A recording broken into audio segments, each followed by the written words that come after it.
فرزند آدم پیر می شود، اما دو چیز در او جوان می ماند: حرص دنیا و حسد به دیگران. و سبحان الله، انسان همین گونه آفریده شده است که خواهد نخواهد در قلب او محبت دنیا، محبت مال ملک دنیا، خانه زیبا، فرزند و همسر هست.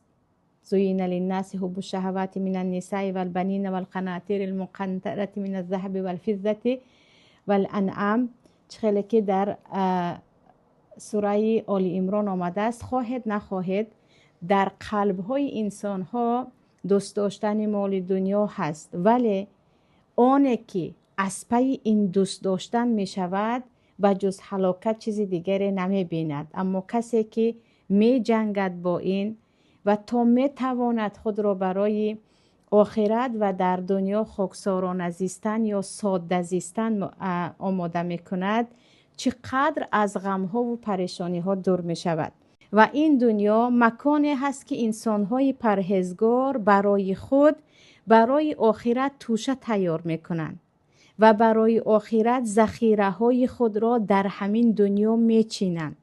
وقتی تو تماما به این دنیا هوس نداری، دنیا نابود می شود. کمی باید دوست داشتن دنیا باشد تا اینکه دنیا هم برای زیستن، برای انسانیت مهیا باشد.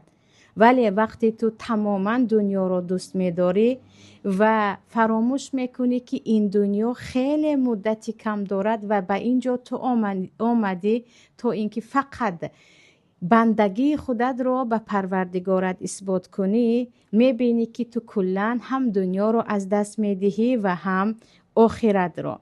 و میگوین ابن مبارک از عالمای مشهور فارس زبان و از تابعین هستند، میگویند بدانید وقتی که شما آن چیزی که در دست مردم هست به آن حرص و هوس نمیخورید، به آن طمع نمیکنید که ای کاش من هم می داشتم، ای وای من مثل او چرا ندارم، انا در اینجا از دادن هم شما با آبروتر می شوید.